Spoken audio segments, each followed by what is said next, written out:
if we're ready to get back to our seats so we can get started. If everyone could get back to their seats so we could get started.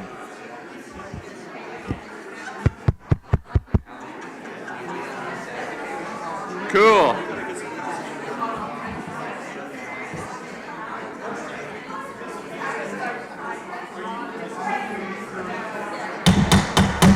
Whoa. Hey, that worked. Ryan. Look at that. All right. Take a wood gavel, put it on a metal table. Business. He means business.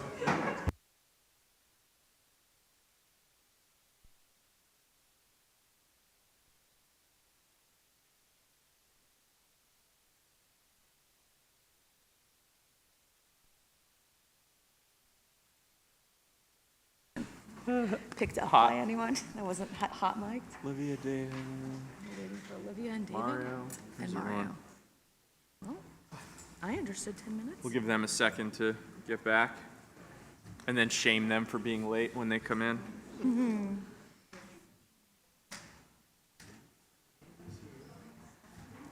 Yeah, we got Olivia, David, and Mario.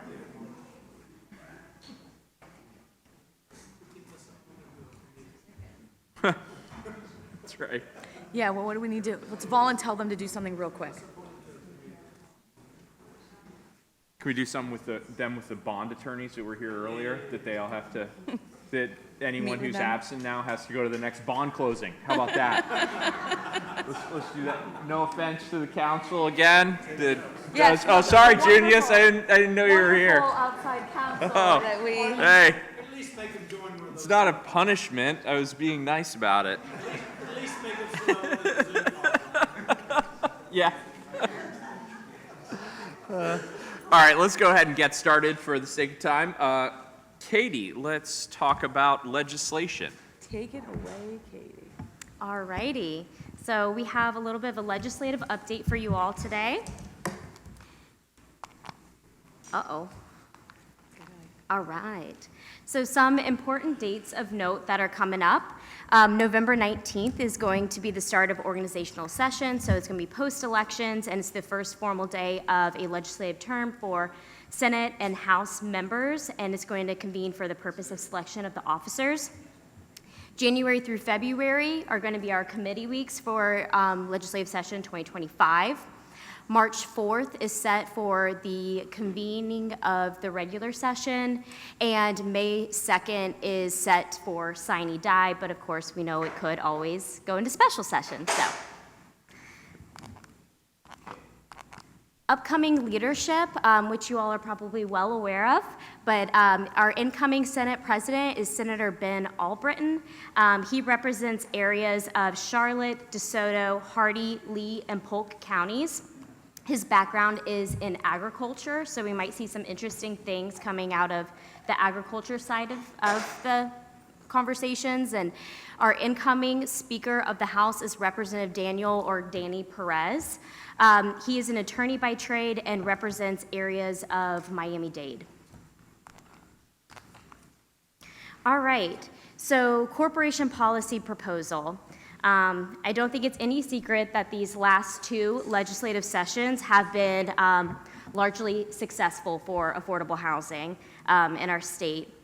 We've received record funding, new programs to implement, and we've gathered a much broader audience. We're engaging with different partners and stakeholders that we haven't engaged with before, which is very exciting.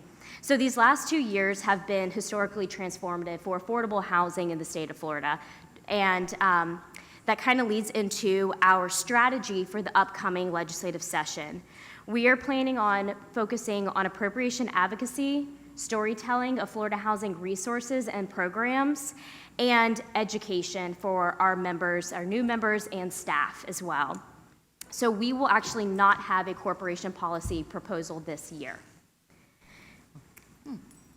So speaking of appropriation advocacy Katie? efforts. Can we change our mind about that if something pops up, or you're saying as of now there is no? As of now, we're not going to have a formal corporation policy proposal. Okay. But of course, if anything comes up, amendments would be a different scale, but we're not going to have a standalone vehicle for Okay. this session. Thank you for that. So for appropriation advocacy, we've requested full funding for the state trust funds, and we've also requested, with support, to increase the Florida Hometown Heroes housing program appropriation to $250 million, as Angie kind of touched on earlier. So this is going to be really exciting. We start conversations regarding our legislative budget request later this month. So the wheels are already turning on that initiative, and we should be full steam ahead for next legislative session. I think we're in a really good spot to set up for 2025. So that is the very short and sweet and easy to the point legislative update. Are there any questions?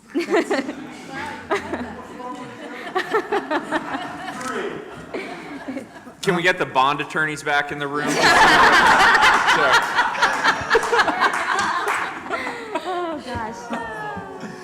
I've got a question. Sure. Katie, I know Senator Albritton. I don't know much about the incoming speaker. How's his feeling on housing? Do you know? You know, we have met with Representative Perez's staff during last legislative session, and we've been in contact with his office over the summer, and haven't been getting a really solid read, but it doesn't sound like he is opposed to any affordable housing efforts for workforce housing, but he has expressed an interest particularly in elderly housing opportunities. Yeah, Ron, I had lunch with him in the spring, late spring, and the same thing. I mean, we talked about the elderly housing. He seems to be in support of good programs. He's not coming in against anything. Seems very, very reasonable, nice to deal with. Good. Yes, I think that's a perfect way to put it. Yeah, I have a good relationship with him, and I think he's very reasonable but not wasteful. So he's going to look at anything and make sure if it's presented in a way that's efficient and operating, the money's going to the use it's intended for. I think he'll be receptive. Could you just go through each of the line items and maybe compare it to like last year's number and the thought process behind the specific amount on those 4 line items? Yeah, that might be a little bit more in Angie's wheelhouse. Sure. As she prepares the budgets. Sorry, it felt too easy this section, so I wanted to drag it out a bit. Giving her about I don't want to put too much stress on the next section, you know? No, our budget request is really easy. How much money is in the trust funds? Ask for it. So we used the Revenue Estimating Conference just met a week or so ago, and they estimate what dock stamp collections are going to be. And so I plugged that into a spreadsheet. We do a quick estimate on what we think the draw schedule is going to be, how much investment income is going to be. It comes down to a balance, and we ask for that amount. We ask for it very broadly, SHIP and affordable housing programs, and so that's it. We originally discussed the standard $100 million for Hometown Heroes and got some feedback back from the Office of Policy and Budget. They said, you know what? We're looking at different things. Go ahead and put 250 in there, and that's how we got there. Cool. That's great. Yeah. I know, right? Well, and this is for our legislative budget request. It goes into the governor crafting his, and then he puts that out to the legislature. Of course, the legislature is going to do whatever the legislature is going to do, so. Are there, and is there any lessons learned from Hometown Heroes that could maybe apply to some modifications to HAP, or is that not an option? As far as like a substantive bill for HAP, or? Well, I don't know, amendment, I don't know the legislative process for that. It just seems that they're kind of cousins. One's but oversubscribed and one's one's o- undersubscribed. Yeah. Could we take portions, take what's working on the oversubscribed and apply it to the undersubscribed to get more out? Yeah, or you're just saying we're going to allocate more to the oversubscribed, ask for more for the oversubscribed, but Yeah, Yeah. and that's how it worked out, is, put more money towards the one that's being better utilized. got it, okay. Okay. All right. Any other questions? Awesome. Thank you very much, Katie. Thank you. Bill, how are you? Okay, good afternoon. Thank you, Katie. the staff wanted to kind of just give an update on, what we're doing around supportive housing, and again, really helping to serve some of our most vulnerable individuals and families across the state who have special needs, which I'll talk about that in a bit. And supportive housing is, as you can imagine, very nuanced. It has some of the same constructs of housing, to meet anybody's need, and that's housing that is affordable to that particular family. It's safe, decent housing. There's housing options based on the needs of that particular household. But then on top of that, there's so many other factors and additional nuances that you have to think about from helping to facilitate finance and be part of the discussion around permanent supportive housing. The one thing that I've always been able to do, as I've been in kind of the business of senior housing and housing for special needs on kind of both sides of the fence for many years, is growing up, I had a family situation where there was a genetic neurological disease in my family, and at any given time, there were at least 5 members of my extended family who had Huntington's chorea at various stages, which significantly impacts not only, physical health, but also mental health over time. And from very young on to a little, older, when I could really see what was happening, and, you develop contacts with other families who are going through the same thing. And the one thing that kept coming to light for me was because my family, extended family, had resources, had contacts, had connections, kind of knew how to do things. The outcomes for my family members who were suffering with Huntington's chorea were so much different than those individuals who didn't have the same type of support, resources, housing stability that my family members had in very challenging times. I also saw over time, when you're kind of working with families and you see like the grandparents helping and how it's impacting the children, it often then that challenge that started maybe in that first generation is kind of escalating and expanding for these families who don't have the resources. So then you start getting into the generational issues. And when you start kind of going down, that it's very easy to go down, it's very hard to go up. And again, when I think about supportive housing, it's really about how can we all, the providers, the stakeholders, really provide those supports and resources. And again, it's really not taking away that individual or household's independence or making all their decisions for them.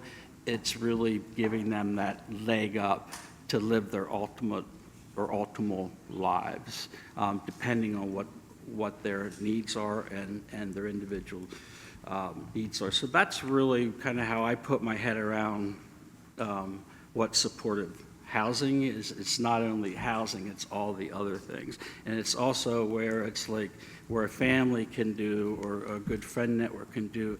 It's not scheduled assistance like once every month.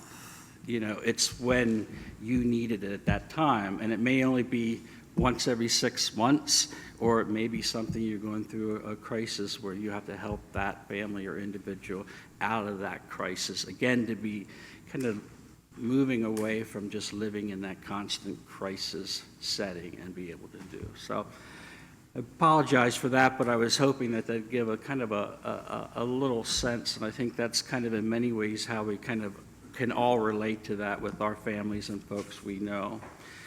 The reason I said 10-year update is because Florida Housing has kind of been working on this before, say, 2014, 2015, or 2013, but really kind of really took off 10 years ago, I would say, really with the ability that the legislature provided us to be able to issue requests for applications instead of one universal application cycle. So we could customize funding opportunities, based on legislative mandates, resources, programs, but also really digging down into the needs, the demographics, locations. So that's really when we started our first RFA to finance permanent supportive housing. Before we got to that point, though, as you can,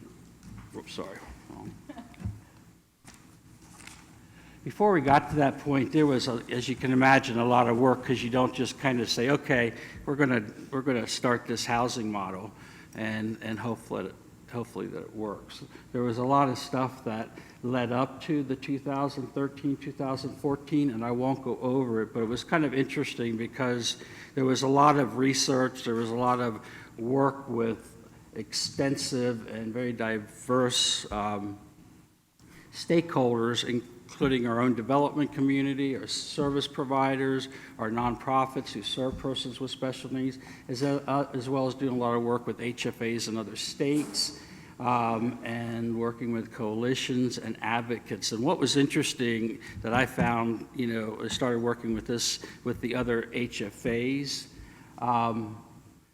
In Florida, because of the board and the executive leadership and the staff, back in, say, around 2005, 2006, with the help of advocates and stuff, said we have to really look at how do we, finance housing and serve households with special needs, extremely low income households. How do we do a better job with serving the elders?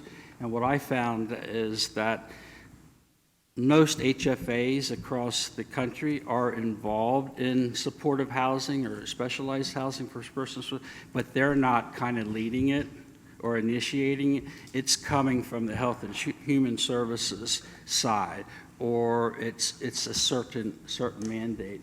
So we decided that we had to get started.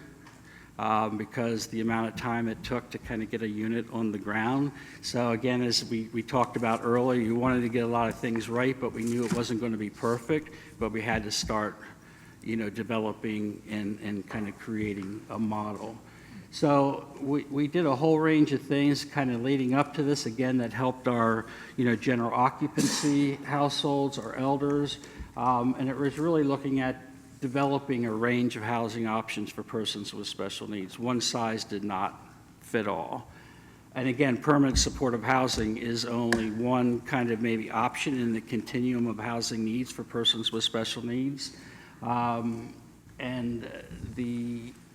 really also looked at how accessibility features, design, aging in place, visitability, universal design, not only assisted persons with disabilities, but helped, ease of use issues for households. So it was a broader, and especially helped with aging in place for elders, to keep elders from kind of, because they may be frail, having to move from their house to a higher level of care like assisted living or nursing homes.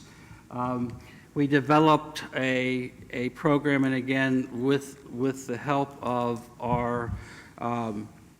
our development community and our stakeholders, and really doing a lot of this. They were a key part of introducing, accessibility features. Again, that really kind of, it wasn't just a portion of units, it really kind of hit across the universe of units that we financed, as well as with the Link to Permanent Housing program, where we realized, again, because they didn't have the support or the access, a lot of extremely low income households with special needs did not have the access to some of our developments, which were like, in many communities, it's known these are Florida Housing Finance developments. The word gets around. They're nice places to live.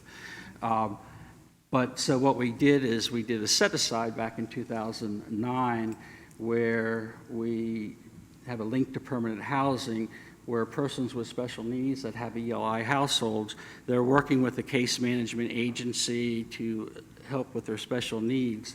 But there's normally 5% of the total number of units will, in any development will be set aside for these households. So it's first, basically, it's the first option for up to 30 days. If a referral agency or a case management agency has a household, they can refer them and they have first option to that ELI unit. We also had to really, again, working with the stakeholders, doing a lot of research, spent a couple of years creating a specific, we have the Florida Housing Strategic Plan. We realized because it was so unique and new to us, we had to develop and implement a supportive housing strategic plan that we followed, and it had timelines and tasks that we would mark off. And we still do that today, but over time, our supportive housing strategies and priorities kind of ended up moving into our general strategic plan, which was the goal.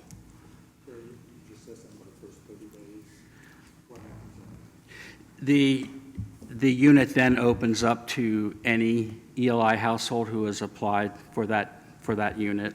So there's a lot of work between the property manager and the referral agency, which again is a case management agency for persons with mental illness or youth aging out of foster, to continue to build those relationships and communication. And what we require is that the property manager, within a relative time, notifies that referral agency that, hey, we have a ELI unit coming open, and then they start the process. But what we didn't want to do is, if there wasn't a link household available, we didn't want to have that unit being held open that couldn't be used for another ELI household, or that it just sat empty.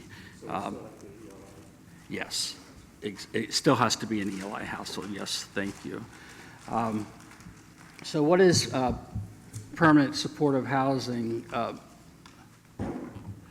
And really quickly, it's affordable rental housing that, again, it's not transitional housing where you have like a limited time period where if you don't find a better option, 3 months you have to leave because somebody else is waiting on. Now, it may be transitional for that household, but the property owner isn't determining that time. You have a lease, so you have the same, household has the same responsibilities and rights as any family under a lease.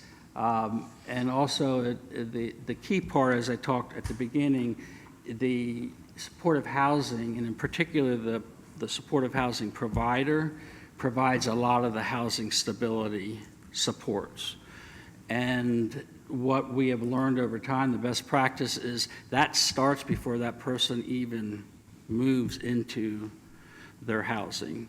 Because in many cases, we're talking about households who have been homeless and chronically homeless for a long time, have never lived on their own, have never rented an apartment, knows what it's like to deal with, following a lease. So there's a lot of housing stability that happens, not only provided by the community-based resources, the case management entities, but also staff on site.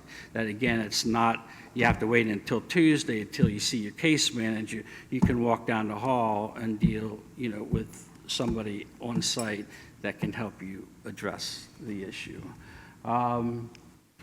The supportive housing provider not only providing the housing stability service, but a big component, again, is really that household is included in the community. So they're just not living in a facility where everything's provided on site and you kind of stay on site. It's really to promote inclusion in the community and access to community resources employment opportunities, things like that. Bill, might we envision that as what we all saw growing up, maybe a children's home, a home that's in a community and has 5 or 6 kids, and there's a family in there taking care of the kids, except in the supportive housing, you're not seeing seesaws and swing sets, but when you drive by the street, you're not seeing that it's any kind of thing other than a residential Right. And the property. difference is it would not be, it would be, say, an organization or a company, say, a nonprofit entity or a nonprofit for-profit. So it's a formalized or a formal entity doing that instead of the family. But yes, it's really about being non-institutionalized. And again, we focus on the housing first philosophy, and many of you already know, and that's basically saying you don't have to have all your problems fixed and everything fine before you're allowed to have a decent place to stay that you can lease, and again, this is just the philosophy of permanent supportive housing. And it's, as I said earlier, it's not emergency shelters or transitional housing developments, because again, we find that may help along the way, and we're not saying that's not a good option, but actually for greater self-sufficiency and housing stability and stability in the community, this is a very effective model of permanent supportive housing that we have found. And just be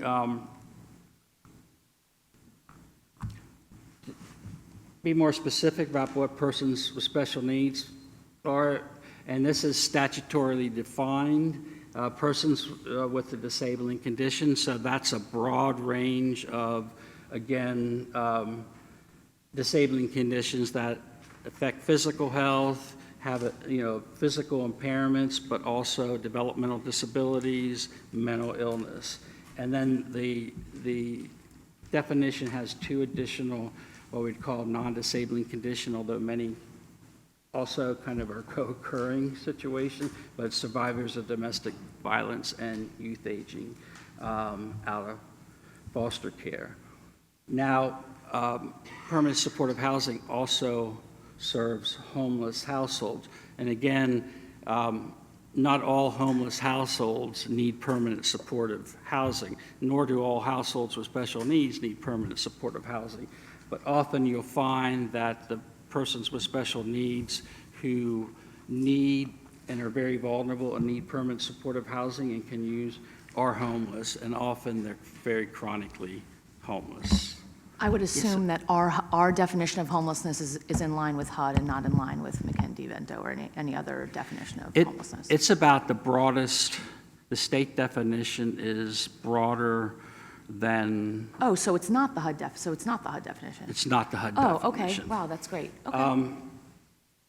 And because there's also situations, especially we find with that housing stability, instability, and homelessness, a lot of our homeless school children, they're living from cousin to friend to, and then they kind of have to go on, but they don't have stable. So we looked at and we worked with our stakeholders and our state agencies, we looked at it as much broader than the HUD definition, where basically you're only on the streets, if that makes sense. So for all of our PSH RFAs, because we're using a definition of homelessness that's much broader than HUD's definition, I'm assuming the dollars that we're using for these pilot programs, or for all of these programs, whether they're pilot or not, are state allocated dollars and not dollars that come to us from DC. They come to us because we actually use tax credits and we can use, but it would not be coming like the, and HUD doesn't, as you know, HUD's not so much, they don't finance the development of housing much anymore. Right. They'll finance rental assistance and things like that.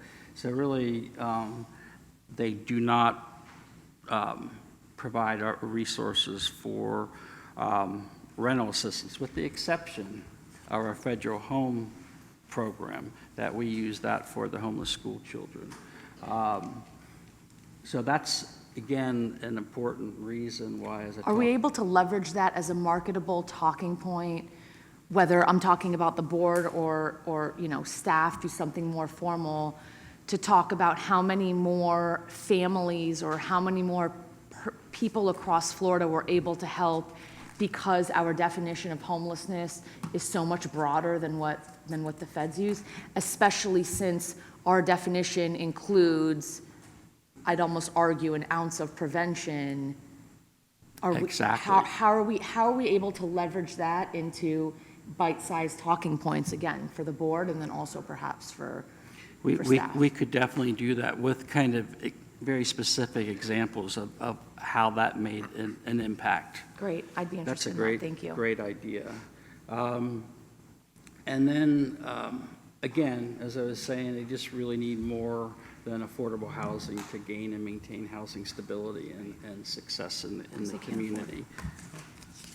Now I'm just going to talk a little bit about the impact over the 10 years or so, and it's amazing with the concerted effort and really the support by the board and our development community, and in particular our nonprofit organizations who are advocating, developing, providing, but we are proud to say that, in those 10 years, we have financed, and this is active and in the pipeline, 111 properties that range for the most part from 30 units to on up over 100 units. Probably the sweet spot is more in the 75, 80 units. Some of the smaller units are financed by sale only and some other resource. The larger developments of 50-plus units tend to be financed with low-income housing tax credits, as well as some gap financing and resources to help support serving a higher number of ELI households. Community residential homes is something that we were asked by the legislature in 2014 with grant funding to develop a range of models to serve persons with developmental disabilities, because at that time there was a lot of persons with developmental disabilities that were in institutions or licensed facilities that didn't have to be, but there weren't other options for them. There was also the issue of the kind of part of the aging tsunami. There are many persons with developmental disabilities, adults, living with elderly, frail parents, and there was kind of a real need.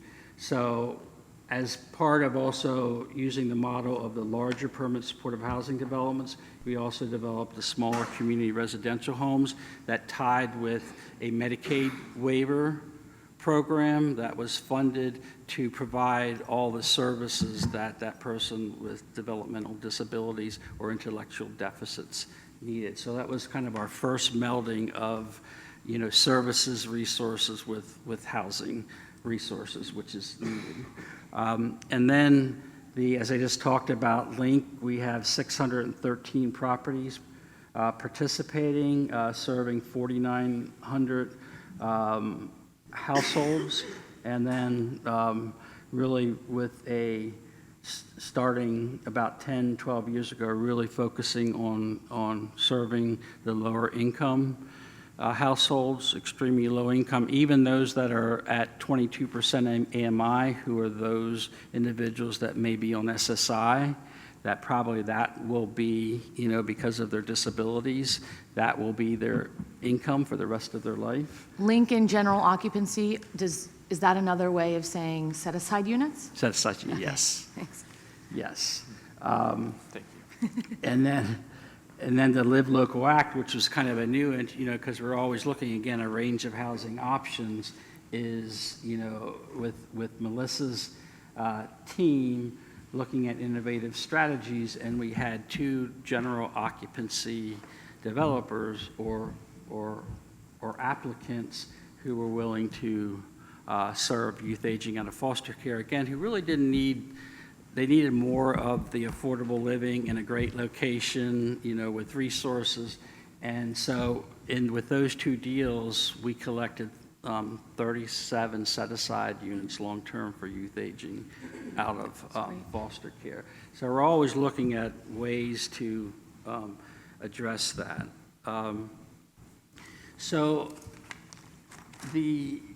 really the final thing I really wanted to talk about here is kind of what we're finding over time. And as you can imagine with what we were talking about today in general with, housing needs, it's never static. You're always researching, you're always monitoring, you're always looking sure the best practices. You got to have predictability, you have to have approaches, you have to have strategies, you have to have priorities. But things you can't stay static. You have to kind of keep addressing what is needed.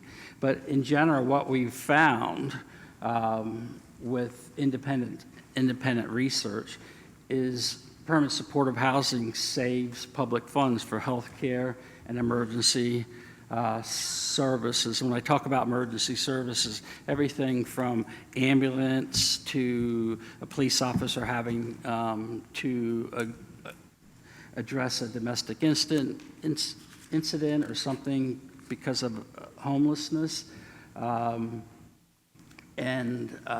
Also, we found that it really saves Medicaid dollars because of the cost of services and the cost of institutional care, which is paid by Medicaid and our resources.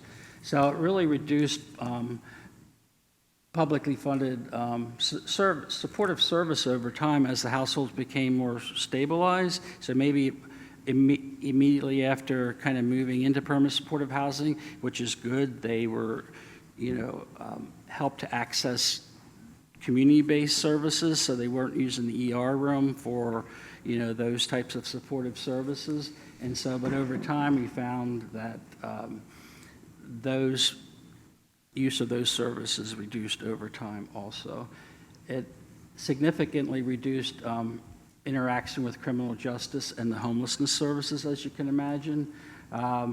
It really helped high needs individuals. And when I talk in some of these studies with our demonstrations, we were talking about the most vulnerable, chronically homeless individuals in each of the communities. We had situations like a young woman who lived her young life in foster care, kind of moving from group home to group home, became homeless immediately after exiting foster care, and never got out of homelessness after that, and everything that happened to her, why that. And after 40 years, at 40 years old, she was actually now in her first apartment with supports. And that's just one of many stories. It also, we found, really fosters skills building and experience in not only renting a home, mitigating crisis and conflict situations that cause them issues with housing insecurity and stability or living in the community, reaching personal goals and gaining self-sufficiency. There was also the housing stability supports and services coordination must be based on each of the residents' needs that we found, their capacity, expectations, and history. Again, each individual was different. And the key thing that we've been really working on now and have been, which is next steps, is blending affordable housing, supportive services, and rental assistance is really a best practice. You can't have permanent supportive housing providers trying to do what they do without having, linkages to the resources in the community, say provided through Department of Children and Families, the services, as well as rental assistance. And the last thing with research is that we conducted, again, a research on how many units do we really need? How many permanent supportive housing units do we really need? And based on our existing supply, the need, and again, this is back in 2021, and how much would that cost? And really, the numbers weren't as overwhelming as we thought, because in the 10 years, we created 6,000 or more permanent supportive housing units. To meet the need as of in 2021, I know it's growing, but things are getting better too, really, as to services and other resources. We need 12,000 permanent supportive housing units. More, So- 12,000 more? 12,000 more. Okay. And in the last year, we haven't added, since Yep. I haven't changed what's in the pipeline. So we have access, and we can provide access, if any of you are interested, into all the research, the studies, the actual impacts, cost benefits, that, I talk about the actual numbers and things. It's kind of astonishing to see how an effective approach. Again, this isn't the only approach out there, but it's a very effective approach that with our resources and things, we can really make a difference. Thank you. Thank you very much, Bill. Questions for Bill from the board? Yeah, I've got two. One, perhaps you, me, and Zach can sidebar, and we could take this slide, the previous slide with regards to impact, add some dollars to it, and maybe come up with a one-pager, because I think that, and I would hope that the board recognizes that the work that we're doing in this space saves a tremendous amount of money, both for the homeowner, the family, the community at large, and the taxpayer. So I think that the more that we can add dollars to the impact, I think that the warm and fuzzy impact is great, but if we're able to monetize that impact, I think that that tells a really important story, especially since I think folks forget, and I almost love having this argument with people when people want to call it workforce housing as opposed to calling it affordable housing, and I always say, well, what about people that aren't reflected in the workforce full time? Seniors, persons with disabilities, youth aging out of foster care, et cetera. So to the extent that we could put some dollars around this, I think that it would be really great for us on the board as advocates to be able to talk about why things like this matter. My other question, and I know that we've discussed it over the years, but how are we striking that right balance in terms of really seeking the right partnership through the RFP process? Meaning when we're talking about supportive housing, while it might be great to have a developer that specializes in permanent supportive housing, the truth is that there's a very big difference between being a provider of services for this population versus being an affordable housing developer.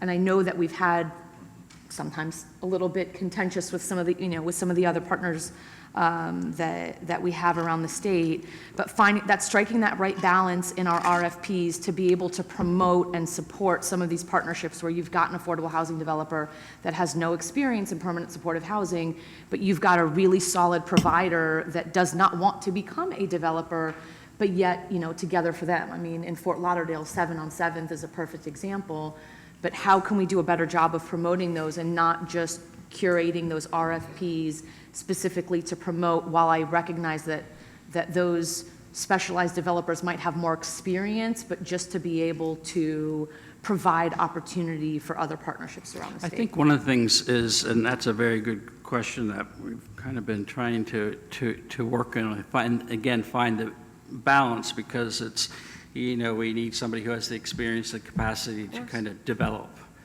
which is a key point. Also to operate, and operating meaning not only property management, but everything else that goes with operating a specialized housing development. And then be able to have, entity has that experience to kind of work with the community-based resources, that really the services by the provider is really to help the individual be more out in the community. So the point being is over time, we've really kind of worked on not only from capacity building, but education, and really looking at what are the needs and the experience and the capacity for all that. And again, as Ryan had said earlier with some other things, it's about what are the incentives, but how do we also support, this, which is, they're hard deals to not only finance, but also kind of own and support. And the biggest part is, I think, we need to bring the education in of those entities who can provide the services and some of the other resources, not the development financing, to be part of the process. And I think I had mentioned to our chair, when we're talking about the homeless school children and some of the other issues, this really, again, there's three stools to permanent supportive housing. It's the development financing, it's the services financing, and it's the operations and rental assistance that we really have to be there to kind of help support our providers who are doing this very challenging work. And we continue our efforts on a regular basis. And I kind of want to, just say hello and to Zach Summerlin, who's our supportive housing coordinator, and just the efforts that we try to say, hey, we're not only at the door, we're at the table. You need from the services side and the other side, you need to come in because this is impacting your consumers. That's correct. Thank you. Thank you. Any other questions for Bill? Just, Go ahead. oh, ladies first. Actually, one thing, story I'd like to share, and this is so near and dear to my heart. Trinity, she had a disability, so one of the things I've always worried about is, what happened if my husband and I pass? Who's going to take care of her? Where she's going to live, right? And same thing, and as you know, with our foundation, it's stroke.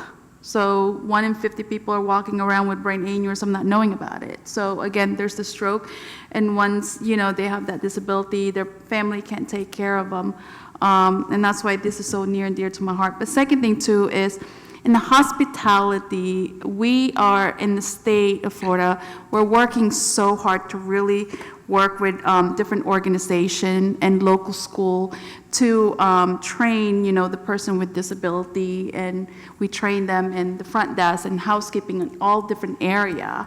And they get so excited, and 50% of them get hired.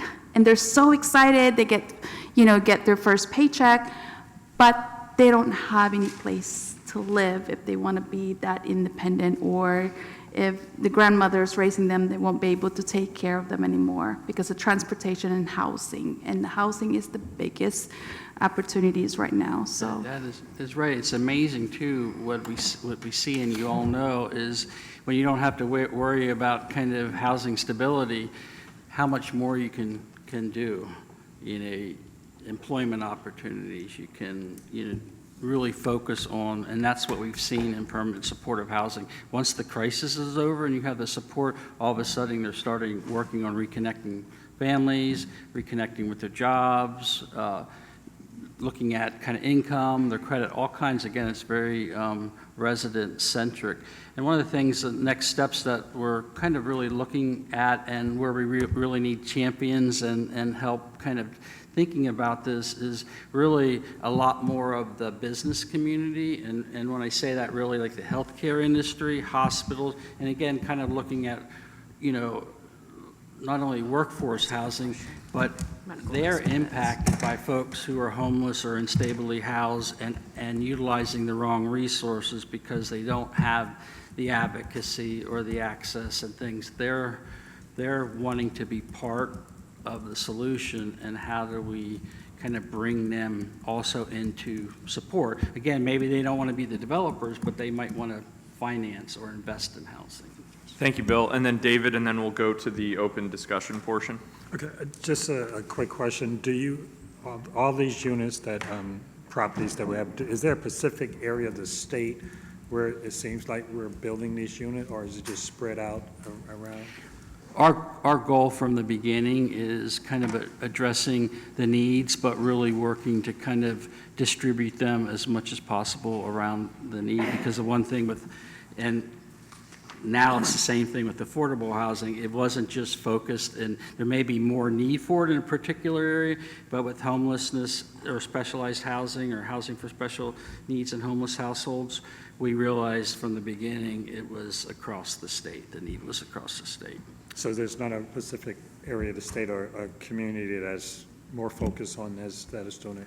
No, in fact, what we have to do is provide some, because of the amount of resources we have to kind of introduce some approaches or strategies, like we'll rotate, making sure that, every year, every couple of years, we'll make sure we'll hit every region around the state with the resources, again, because the need is so great across the state. I think the last thing, human trafficking, do that interject anywhere in what we're doing as far as housing for people to support? Because I've received calls from people looking for land to be able to purchase in order to build type of the facility. And that was someone from the West Coast calling on the East Coast, so I don't know if that's something that the Florida Housing Finance Corporation that we get involved with, or was anything mandated from the legislator in regards to that?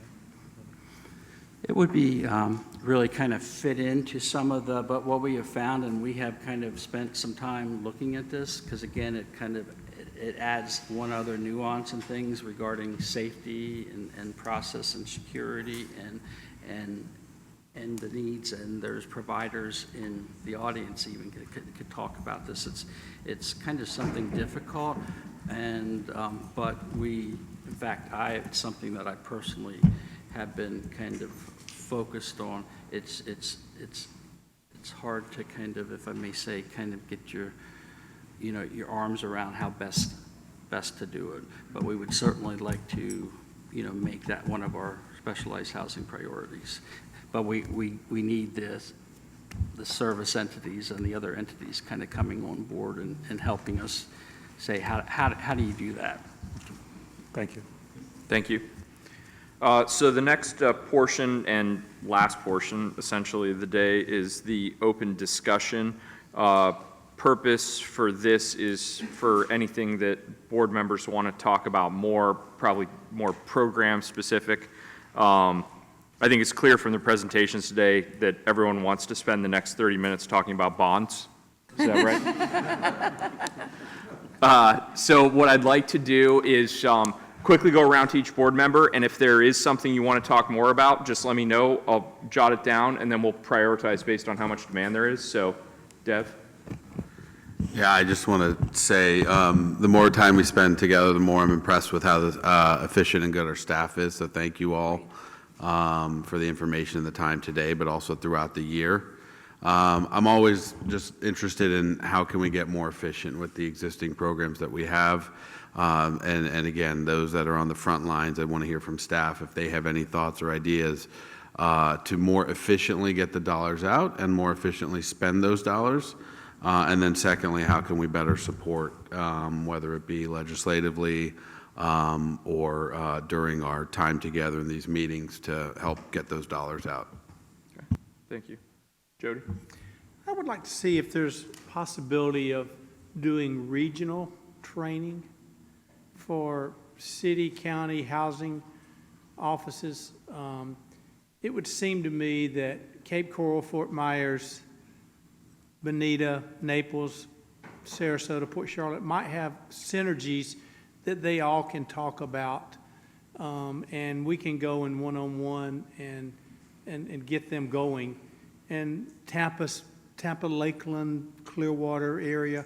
So there's 5 or 6 regions that we could do separately.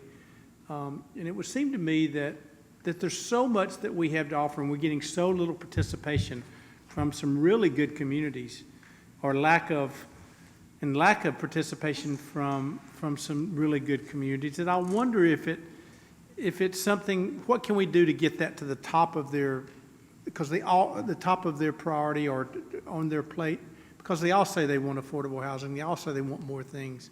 And it's the same 10 communities all the time.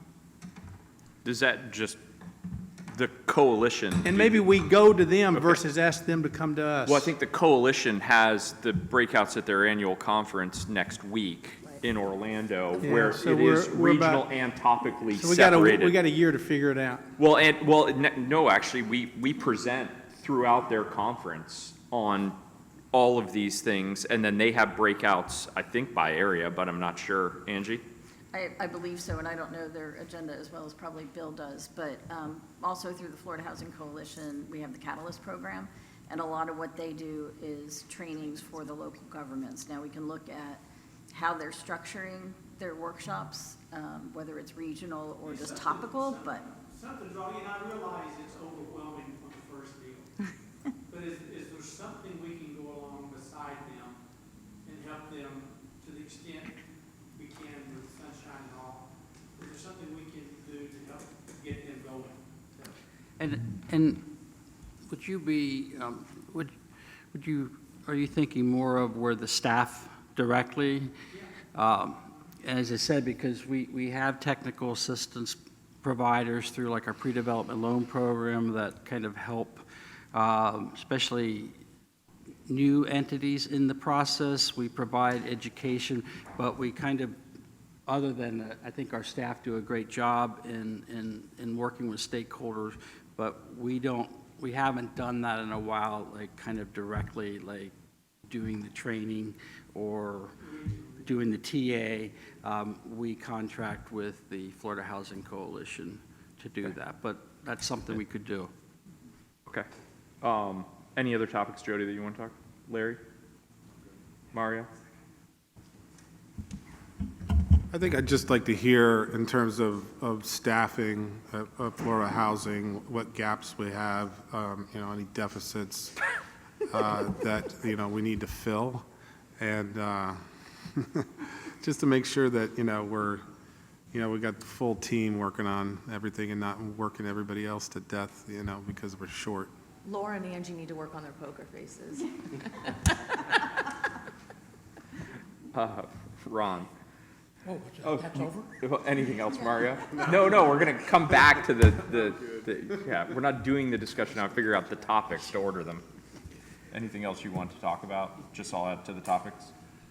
Oh, Mario? No, I'm done. He's good. You. Yes, I have one item, a possible program. Several years ago, I proposed to do a employer assistance housing for single family. We made a presentation, the executive director at the time, myself made a presentation to Enterprise Florida. They seemed very interested because at the time, and maybe still is, it was difficult to keep employees and housing was a big issue. So we made a presentation to them. They were very interested in getting back with us and kind of never happened. A couple of years ago, when the Secretary of Commerce was on our board, I mentioned it to him, and at the time, Department of Commerce was having a lot of issues, and he was going to get back with me, but that kind of never happened either. I'd like to see the board actually look at actually developing a program to work with employers to present housing to their employees. And the idea that we had and what we talked about was either as a loan from the employer along with some of our programs, which may include down payment assistance, and they would be like a second or third mortgage, or however it works, or actually provide them the funding and make it easier for their employees to get housing. And I don't know if we should try to work with the Department of Commerce on this because they have access to a lot of the major employers. I think it was a good program. It kind of never went anywhere. And I really like to see us, press on with that program. Okay, EAP program, thank you. Sandra? So piggybacking off of some of Deb's comments, and we could do it now or we could do it later, I just had some questions about SHIP that came up. To Jody's comments, I think sometimes the reality of trying to create coalitions around the state is a lot harder, and I tell that to you from experience. I thought it would be a no-brainer to create a coalition across South Florida, and it turns out that some counties and some cities are not so willing to come play nicely in the sandbox for a variety of different reasons. But I think that the Florida Housing Coalition's Catalyst program that provides TA to a lot of local governments is really valuable. So if you're talking about more technical assistance, I think that the Catalyst program might solve some of that. If you were talking more about just learning, sharing, and coalition building, we could talk offline about some of the pains that I've experienced trying to do that over the last couple of years, thinking that it would be a no-brainer, thinking like, hey, we're all on the same page, we're all on the same side, let's work together. Not as easy as you might have thought. Any other topics though that you want to talk on, like program-wise for for us to talk about No, today? I think that we've covered most things, although again, I think that if we could have a brief conversation about SHIP, that's, I think, the one thing that we didn't touch on yet. Thank you. Olivia? I echo Deb's with the staff, just impressive, and thank you for all your hard work, and for always, helping us in other areas as well. Mr. Chairman, one of the things that I'd really want for us to pursue further is to expand the homeless school children program throughout the state. It's in other counties because it's an amazing program, so I applaud the board for really starting that program. Again, these children, they are the future of our country, so. And second thing too, I echo about the employer housing program. That is one of our biggest opportunities right now in hospitality. And as you know, if we don't have tourism, we don't have the additional tax dollars between the state and bed tax. They spend money, in the gas station and the grocery store, not just for the hotel side. But our housekeepers, I can honestly tell you, making $15, $16 an hour cannot afford housing. So if we don't have a housekeeping, we don't have a janitor in the school who's going to teach, who's going to be there for the kids and the teacher, housekeeping, we're not going to be able to have business. And same thing in the restaurant side. And so that's been a huge battle for the businesses, and not just it's just the nurses and all other areas that doesn't, there's areas that doesn't make that much money, so. Okay. So homeless school children program and the EAP program Ron brought up. Okay, David?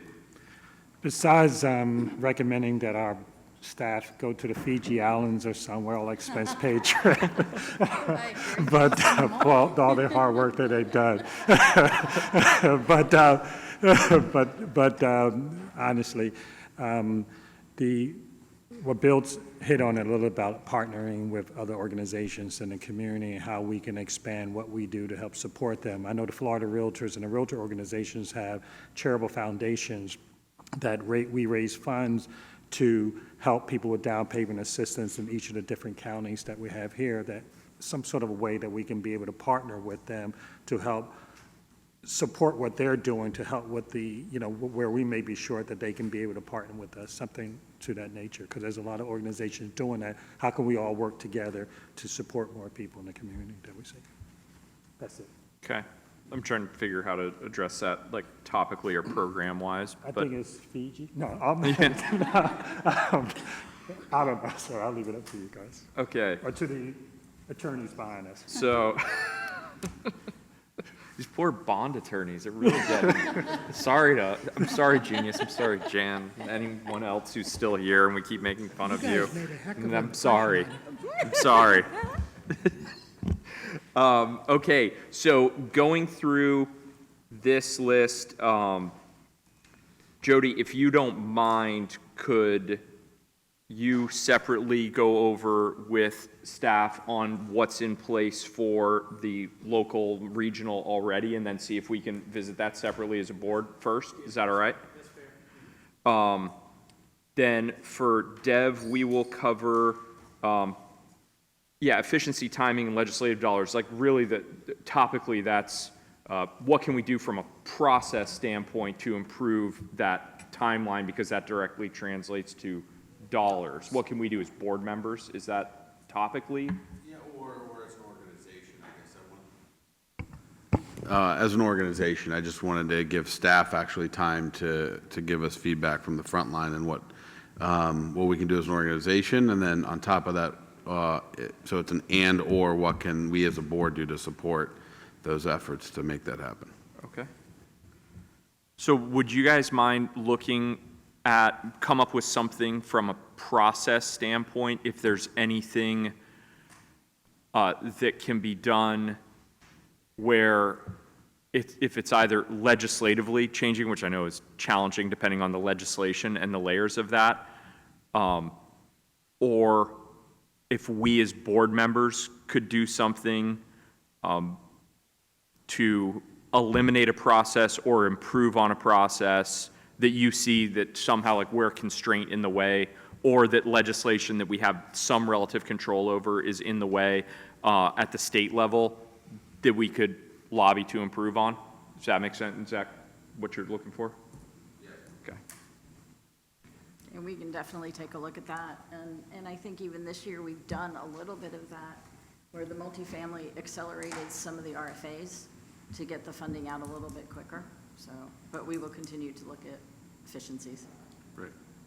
Thank you.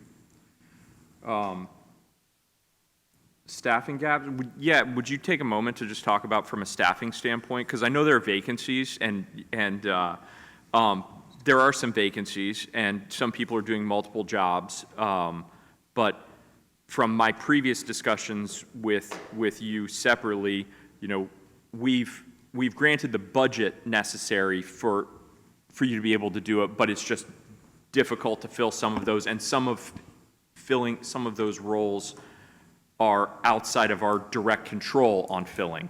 Exactly. So would you mind taking a moment to go over anything that we can do to help you guys, you know, fix any of that? You know, approving the budget is certainly the help, and we have, in this year's budget, there are quite a number of new positions, mostly helping the multifamily side because of the increased funding and all of that. So we have been on a hiring spree, I think, in multifamily, and included in that was a lot of promotional opportunities for staff, and then we've been backfilling. I mean, obviously, we have the two positions that are vacant. I really don't have a whole lot to say about that, I don't think. So, but as far as across the organization, we have added positions, we have staffed out different areas. Marissa referred to our data management unit, which was created about 2 years ago, maybe now?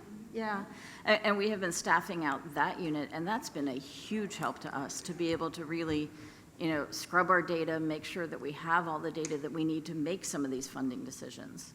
And that will continue to go on. Okay. So are you finding the market in terms of, you know, these, to hire for these positions, are you finding it, you know, you're able to really pull from that market, or are you having a hard time finding certain specialized people? It depends on the position. Certainly in the IT type positions, those are a little harder to fill. And some of those data folks, you know, they're one of the positions, and I don't really know what this means, is a full stack developer. Those are harder to find. But for the most part, we have been filling the positions. And we wouldn't hire someone just to hire somebody, just to fill the position. We want to make sure we're getting a quality person. So I think we're doing pretty well on that. Okay. Thank you. Going through it, and then I'm going to come back to the EAP because that's one a couple of people said. Sandra, SHIP, what else would we like to cover on that for today's purpose? I mean, just two quick questions, and again, I could speak with staff offline, and if Mr. Deerduff was here, I'm sure he would have an answer. But in speaking with some of the local governments, the two things that came up with regards to SHIP were the administrative burden of requiring the LHAP every year now as opposed to every 3 years, post-2022, and that most SHIP programs allow for 10% of admin, except for programmatic income, that only has 5% of admin. And so a consideration, since it's not in statute, to up that from 5 to 10 to be in line with all of the other admin costs associated with programmatic income. Thank you. And we'll further work into that and get back with you. Thank you. Thank you, Sandra. Just so we can figure out whether to cross it off or not, the construction loan program, that discussion, we ended up running long, said we were going to revisit it at discussion. I think, and I welcome input. You know, $3 million, one of them subscribed 3 years for one project to start in the ground, and $281,000. So it doesn't sound like the test model is necessarily something stellar that we we want to expand in greater scale, but I'd like to know, from our discussion, and Dev was talking on it a bit as well, if we reverse engineer that somehow and figure out what it is that does make sense, and is there a box we can create for a new test program where it would be properly subscribed? And I guess not knowing what the constraints are to it, I just want to figure out, does this equation work or not? Is it something we should throw resource at still? And if it's not, that's fine, but is there a box where something works? And I think the stakeholders could tell you what it is, like the one person that's building this one house, it's like, how did this work for you? And then the one guy who didn't qualify, what didn't work here? And they might just say, hey, look, with this equation, this ratio, this percentage, that's why it doesn't work. And that's fine if that's the answer, but at least then we have the information, so. And there were only 3 applicants total, is that right? Or 2? No, I think we had three $1 million made available. Yes, that was made available. There were 3 applicants, but there were only 2 that the review committee saw fit to recommend to the board to enter credit underwriting. And then one didn't make it through credit underwriting? Or one Correct. made? Yeah, there's one that's stuck in credit underwriting. And So is the, you know, because it seems like the criteria here, there were 5? Oh, sorry, there were 5 applicants. Five? okay, fine. Thank you. But is one of the issues here the land piece, meaning like the lots have to be donated? Because I don't know, but it just seems to me that getting land donated to be part of this would be a much smaller pool of applicants to apply for it. So I guess in terms of, you know, where we're thinking that we want to grow this thing, you know, is that the real deterrent because you don't have the land? And possibly do you structure something like this as normal home builder financing where you have an A&D loan and a construction loan? You know what I mean? So people can go out and buy land and develop the land and have a construction revolver at the same time. So if that's the constraint, maybe the demand is created if we offer something like that. Yeah, and if this is a direction the board wants to go, I mean, we could go back out and workshop this again. Just in some of my, you know, conversations with different not-for-profit developers around the state, though, you know, some are like, well, my city, my county is actually sitting on a bunch of land. You know, maybe if you came back out with this program, it would be the incentive needed for them to say, oh, well, the state's putting money into this, so let's finally make these lots available instead of, you know, sitting on them as they have in certain jurisdictions. So, I mean, that, I think just, then we could figure out, maybe could you even ask 5 people that applied, like, why didn't you get it? Or what would have made this work for you? Just to figure out if there is something viable there and properly evaluate, that's all. And another requirement is to be a nonprofit. I was actually, if I was still building affordable housing units, okay, I would actually try to submit for this program.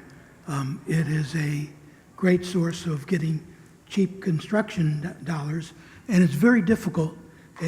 When I was building these homes, affordable homes, the best I could get was like 70% loan to value because I had no buyers, and it was very difficult. So I certainly would have taken advantage or tried to apply for this program as a for-profit. Why is it nonprofit only? Was that?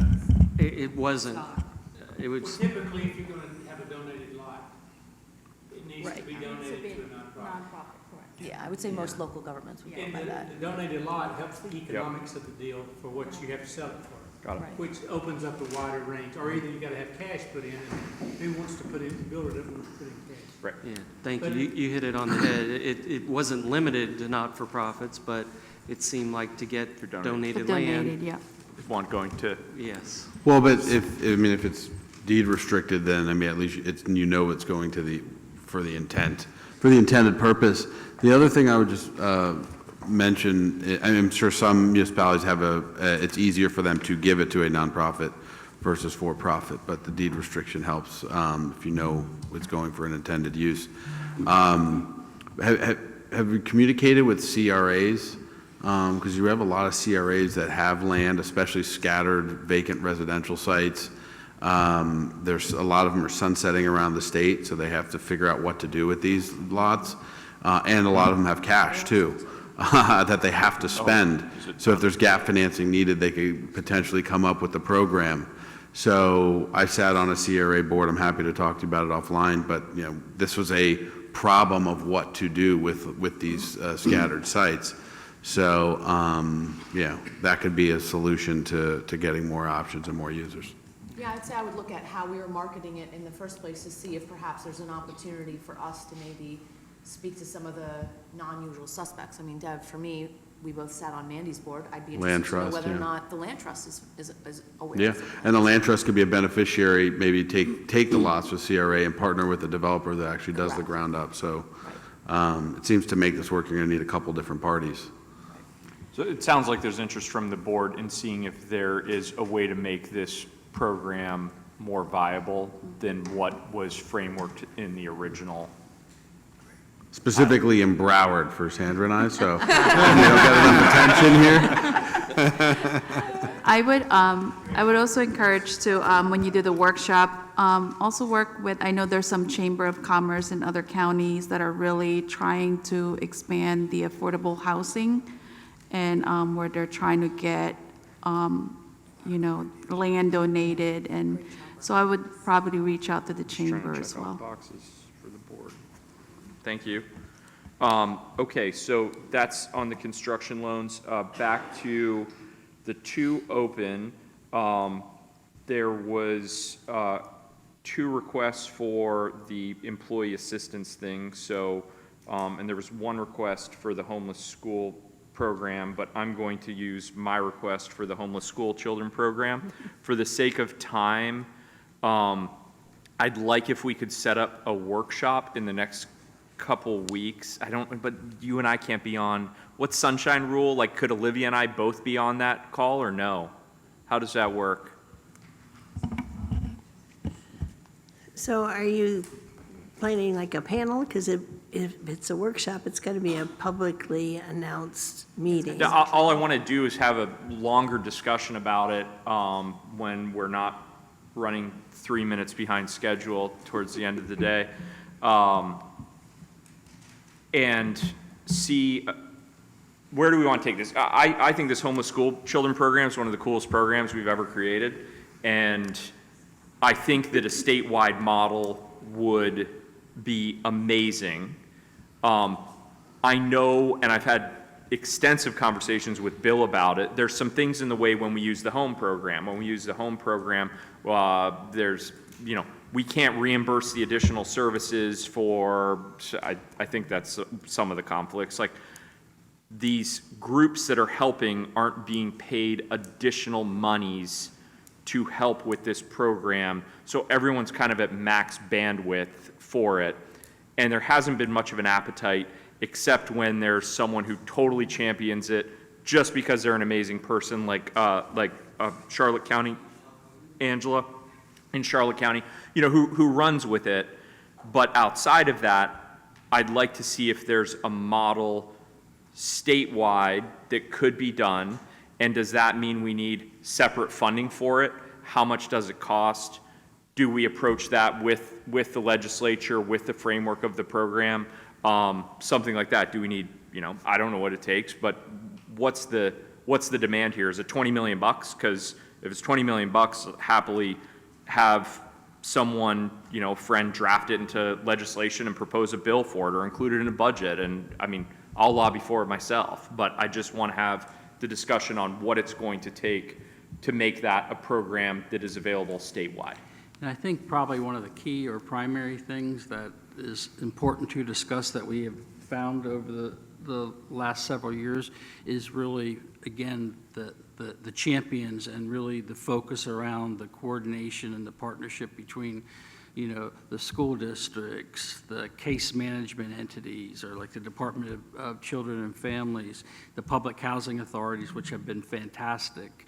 And how do we make that strong, partnership and have a formalized commitment with resources from those, because we're providing, the financing for the rental assistance.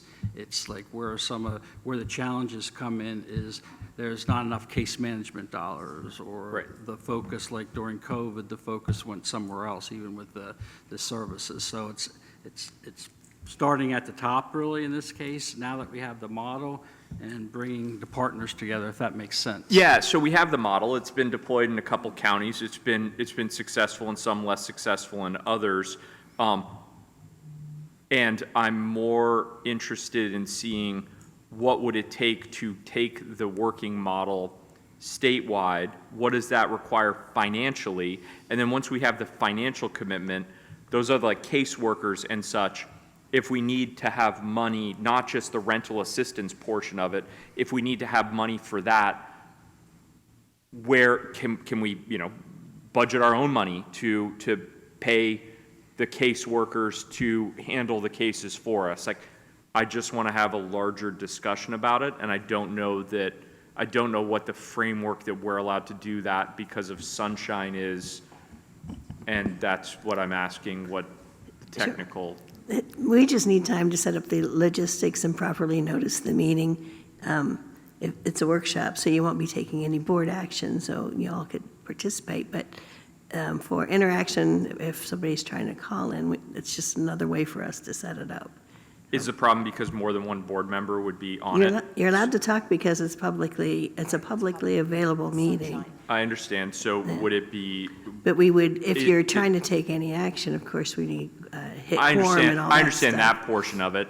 I guess is another way of doing it that, am I allowed to have a call with staff about this separately? You alone? And then staff can have a call separately with Olivia or any other interested To board answer her members? questions, but we can't be somebody that. I know, not a Yeah. conduit. I'm not asking for that. Yeah. Just to talk about what the need is, what these Absolutely. dollars are. Absolutely. Thank you. Okay. And Ryan, I'm sorry, I didn't mean to interrupt, but I just wanted to give you an update regarding Charlotte County. We have all the MOA and the TBRA agreements executed with the PHA, and they're starting the Charlotte County, or restarting it on September 1st. Fantastic. So For everyone, there was a lot of acronyms there. That means a lot of kids know they have somewhere to stay for school. So Yes, in Charlotte yeah. County, yes. Thank you. So then the only other topic that we want to cover as a board is the EAP. So those that brought it up, could you go over what you think the next steps for board or staff would be to work on it? I don't know how you even start with that, Ron. Okay. And you have 3 minutes. David was present when we made that presentation. We've talked about it before. I don't know how we proceed because we kind of never got any responses. Could So- we go back and retrieve the information from those meetings and kind of get a reset and then come back to you? Yeah, and kind of get that reset going from, would you think that'd be the best way, David, pulling some of that information back? Absolutely, because we had gathered a lot of information previously and presented it, and, just like you said, not had the response. So let us go back and pull together all that same information, and then come back to you with what we had and see if there's anything else that you need. Can I have 30 seconds? You can have. Okay. I just want to go back on the program with the lots. The issue with the donated lots, I just want to let you know that most of them were in an area that when you tried to get an appraisal, okay? You could never get an appraisal for a new house on the lot because it would never appraise. That was the biggest issue. That's why we wanted to do the construction loan. Got it. Cool. Okay. I don't think anything else a part of this discussion. Is there any public comment? I apologize, we all have our backs to you. Hey, good afternoon. Oh. Real quick. Your mic's not on, hold on. You gotta turn the mic on.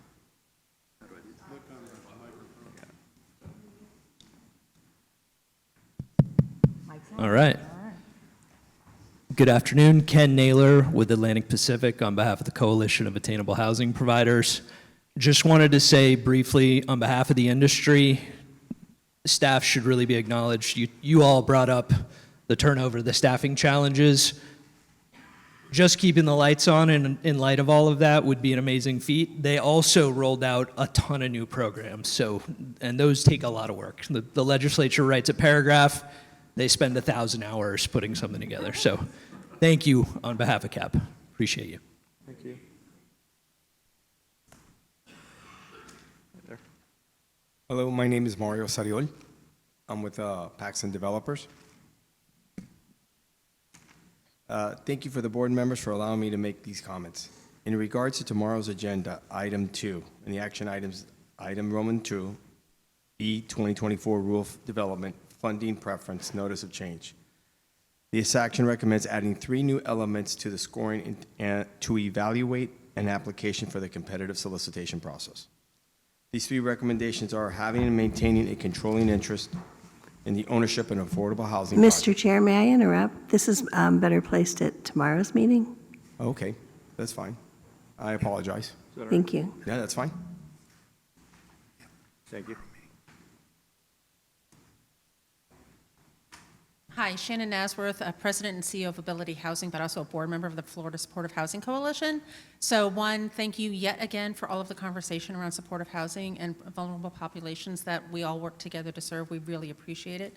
Thank you for your comments.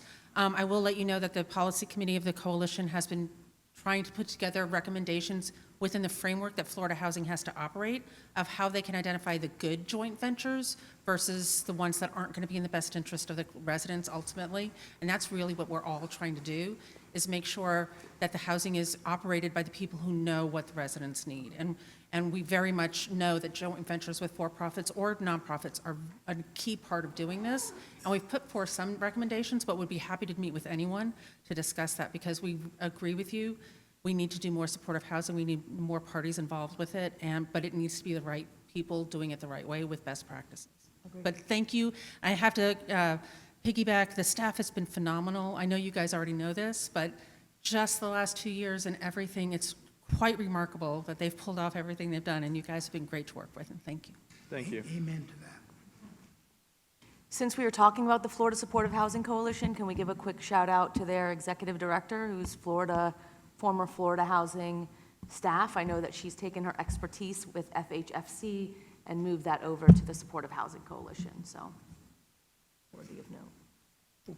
Good afternoon. I'm Stephanie Lamp from the city of St. Petersburg, Florida, and I would like to welcome you all to sunny St. Petersburg.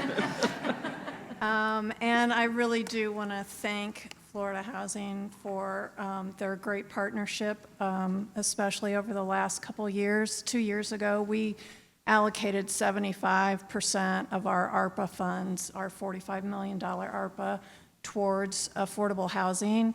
And due to your partnership, we've seen almost 600 of those units either have their ribbon cuttings or are underway.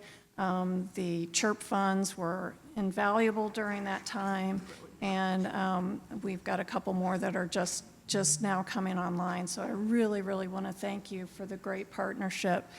I also want to take a quick opportunity to say, now that ARPA's gone, our leverage money is going to be a little bit more difficult for us to do as many of the 4% bond deals. So I'm kind of begging for Pinellas to have more than one 9% deal a year. Again, I really want to thank your staff for all their wonderful partnership and for everything that you do. Thanks, Thank you. and welcome again. Sean. Good afternoon, everybody. Sean Wilson, president of Blue Sky Communities. Very interesting. I was here for the whole retreat today. Very interesting. And I have a few comments. First, of course, I want to thank staff. I want to thank the board. We couldn't do it without you guys. We're all part of a whole. I like to say, and this is a speech I give a lot, that you guys, the state of Florida has an affordable housing development machine at your disposal. And if I can be more specific, you have the Daytona 500. You have about 25 or 30 developers that are trying to make their car go as fast as it can possibly go. And we all have very well-tuned machines, most of us, and we're trying to get around as quickly as we can. We need the fuel. That's mainly what you guys provide. And the reason that I want to give that metaphor today is because I heard the discussion of some 3 to 6 month penalties and a ranked waiting list. And there was a discussion of a ranked waiting list, but to me, it didn't have anything to do with penalties. And I would caution you against doing it that way, because then you're really becoming hall monitors. And you don't want to do that. You already instituted some penalties for slow performance. Those are already paying dividends this year because there's some people that aren't able to participate, and that's going to happen next year. The idea of a ranked waiting list for me was to make it easier for you guys to allocate money when a developer has to give back their allocation, not another way to take back an allocation. That's a very momentous thing, to take back an allocation from somebody. But if you make it easy to give it back, because boom, you can go right to the next person. And I remember getting a call from Kevin Tatro in 2009 saying, guess what, Sean? You have the next 2 deals on the list. And I wanted number 5. I had, the first 3 got funded. I had number 4 and 5. Somebody gave back their allocation, and I said, I want to do number 5, and you said, no, you have to do number 4 because it's next. And we did it. So I would go back to that system where if somebody drops out, you know where that money's going to go. Because right now, if somebody drops out, the money kind of goes back into a pot. It goes into next year's RFA, and then it kind of rolls over, and who knows. I don't think that taking away somebody's allocation in the middle of their underwriting is productive, and it does not help you get units faster, because then whoever gets that money is going to start from day one anyway. On the home ownership side, I agree with what Board Member Kretzel said, that home ownership is extremely important. That's not what Blue Sky does, but I have done it in the past, and we do interact with a lot of single-family and home ownership people. All the cities and counties have very robust single-family programs because they have to spend most of their SHIP money on single-family already. There's a lot of great down payment assistance programs that are already out there. And you guys really do mostly that, and I would urge you to not do too much new construction single family. Stick with your DPA programs. The local governments, and I will talk up the city of Tampa, they're not here, they do have a really great infill lot program where they take city-owned lots and they put them out to small developers. And so if you want to do that, I would urge you to talk to the city of Tampa or other local governments that have those kind of programs that seem to be working well. And then lastly, congratulations to Bill and Zach and the other people who have cycled in and out of the PSH program. I did not realize that you have done so much in 10 years, and that is a huge accomplishment because it was basically 0 at that time. So great job, keep it up, and thank you guys again for coming to St. Petersburg, and sorry for all the rain. Thanks, Sean. Any other public comment? Okay, any other board comment? Thank you to staff. Thank you to staff. You guys are awesome. Thank you to everything for today. Thank you for all that you do. Thanks to even the attorney presenters today. Everyone that presented and worked hard today. Well, and thank you to the board for giving us a whole extra day this month, and we really appreciate your engagement. Well, we know that's a day away from your families too, and we appreciate you taking the trip and all this preparation and everything. So thank you guys so much. And with that, meeting adjourned. We'll see you tomorrow. I don't know, a lot of.